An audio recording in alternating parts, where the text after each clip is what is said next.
Hey YouTube fans, Tyconders here doing another action figure review, and this time it is for a new figure line from Lanard Toys, and it's based on a classic 80s franchise, and that is the Predator collection. So previously they've done an Aliens collection, which I have reviewed some of those figures on this channel. And now, just before I proceed, I just need to say these reviews are intended for collectors over the age of 13 years old, just to abide by the FTC and COPA rules. And this I got from Walmart. At the moment, it's a Walmart exclusive line in the States. It is supposed to be hitting over here in Ireland in March. In Smiths, they're supposed to be getting the whole wave in, but I kind of jumped the gun a bit and picked up this from Walmart when it was in stock and got it sent through. If you're in Ireland and you use AddressPal, it's the greatest thing going for getting stuff that sends to US only addresses. It'll send it to you, so a little bit of a plug for that. But this is the Predator 12-inch posable figure with operating action jaw and Tremie Super LED. So this is the box it comes in. I'll just go through the box quickly. You have the giant Predator collection logo on the side of the box. Images of what the figure can do on the back of the box. He comes with one accessory, which is the bio helmet.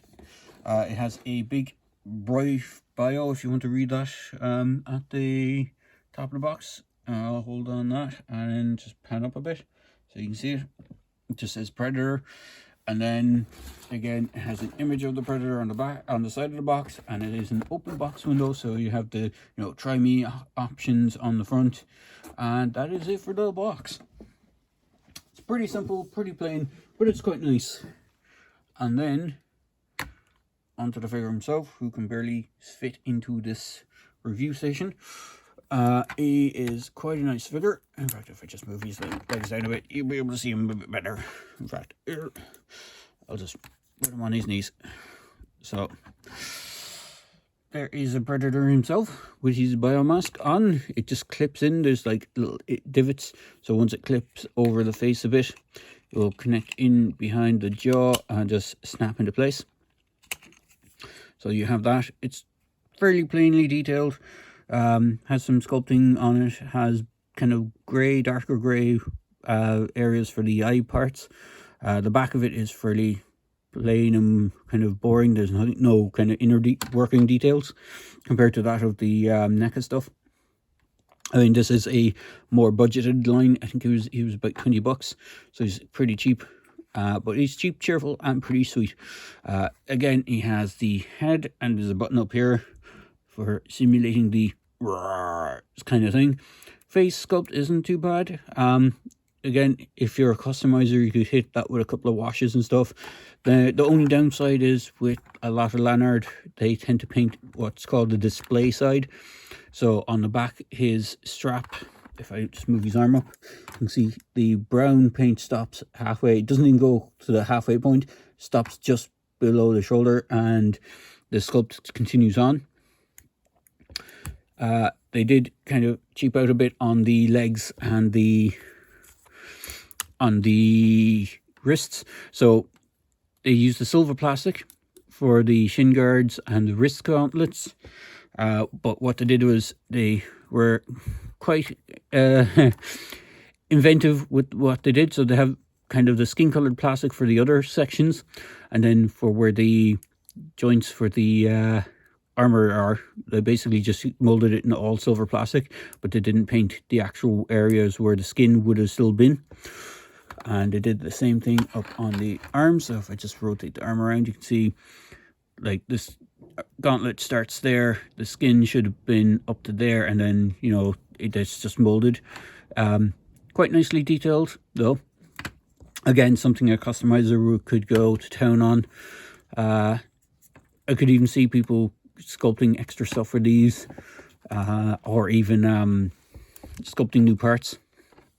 Again, the back isn't painted, so this section here is where the batteries go in, so it is molded in the silver plastic, and then the rest of the stuff that's part of the body should be silver, but it's not even painted.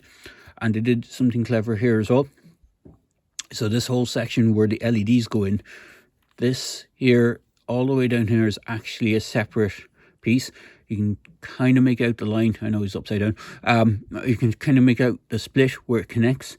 That is why it's not painted, or that's why it looks like it's been painted, but it's actually the same plastic used for the gauntlets and the wrist guards. So they kind of got away without having to paint it. So if you wanted it to make it look more kind of movie accurate and stuff like that, you could hit it with a couple of washes and stuff like that. He does have trunks on, which is what the Predators generally tend to have.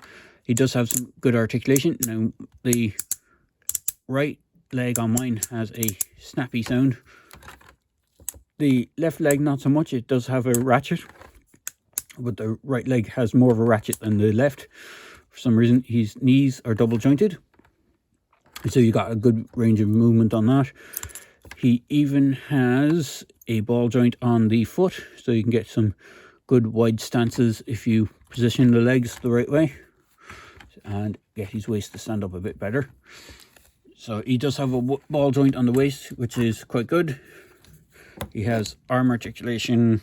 You can go 360 on the right arm, but not on the left because of the shoulder mounted cannon.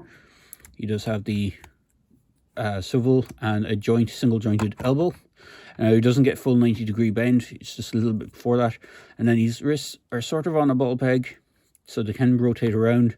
And his head is on a swivel, but it does get hindered by the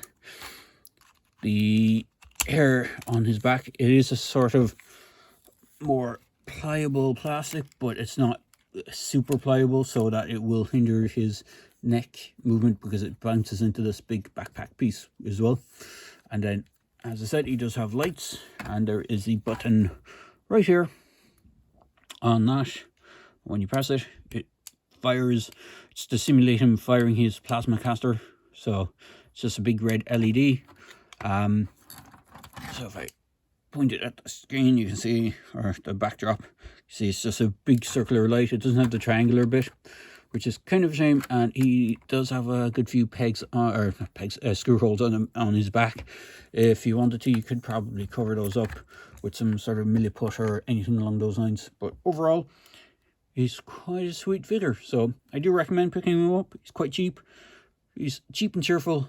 The other figures in the line, he's the only one in this scale. The other figures in the line are supposed to be 6-inch scale.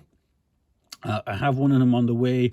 I'll probably wait for the other two to arrive in Smiths in Ireland and pick them up locally. But I did kind of jump a gun again on the, although I did go eBay route on that one, so paid a little bit more than normal. So overall, not badly sculpted. He's a really good sculpt, fairly movie accurate. Doesn't really have much in the way of accessories, but if you wanted to spend time customizing him, like, he would be a really good figure if you customized the hell out of him, gave him like maybe a diorama base for a display, and then called it a day, because he would end up being cheaper than the Hot Toys ones, because I know Hot Toys can be like hundreds, if not up into hundreds anyway for prices range. So like, he's a good cheaper alternative if you can't afford anything as fancy as that, but want to do a little bit of work and customizing. So there you go, guys. Hope you enjoyed this quick video review of the Predator Jungle Hunter Ultimate posable 12-inch figure from Lanard Toys. And as I get the other ones, I will hopefully review those for you as well. So enjoy, and hopefully you enjoy this video. Cheers.